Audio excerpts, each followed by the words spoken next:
La domestique a délibérément versé de l'eau bouillante sur ma main. C'était un test pour voir si mes 3 frères me préféraient ou si c'était Annie, la fille adoptive qui venait de revenir. J'ai compris que c'était intentionnel, mais Annie a feint la colère et m'a accusé de mépriser sa mère. Elle a dit que je méprisais les pauvres et elle est partie avec la domestique. En voyant ça, mes frères m'ont réprimandé. À ce moment, j'ai réalisé que leur amour était mort. Avant, j'étais leur chouchoute.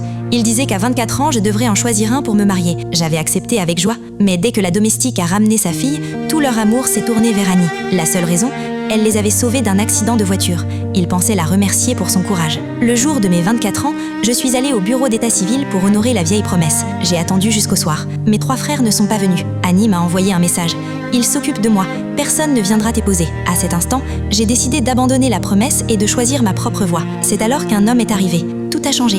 Il a vu que je voulais me marier immédiatement, il m'a fait une proposition, pensant que l'attitude de mes frères était froide. J'ai accepté sans hésiter, sans savoir qu'il était le PDG d'une grande entreprise cotée en bourse. On s'est mariés rapidement.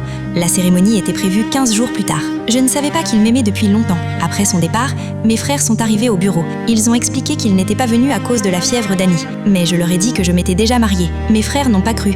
Ils ont pensé que j'étais en colère et que le certificat était faux. Mon deuxième frère a déchiré le certificat sans même le regarder. J'ai dit « Déchirer le certificat ne rend pas le mariage invalide ». Je leur ai donné une invitation pour la cérémonie dans 15 jours.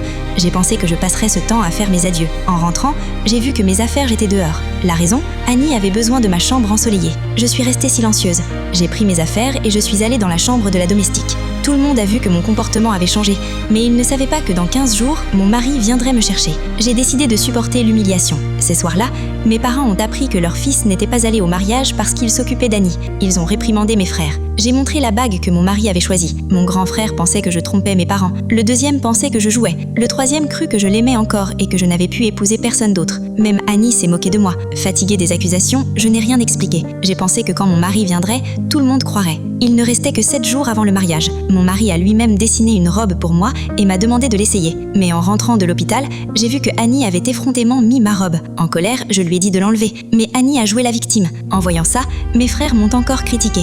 Ils ont même envisagé d'acheter la même robe pour Annie. J'ai expliqué que c'était mon mari qui l'avait créée. Annie l'a enlevée. Mais soudain, elle a pris des ciseaux. Elle a dit « Si je ne peux pas l'avoir, personne ne l'aura ». Et elle a coupé ma robe. Puis elle a menti en disant qu'elle s'était déchirée par accident en l'enlevant. Mais en voyant les coupes nettes, j'ai compris que c'était intentionnel. À ce moment, je ne pouvais plus supporter. J'ai pris mon téléphone et j'ai composé le numéro de mon mari. Comment t'es partie d'eux pour la suite ?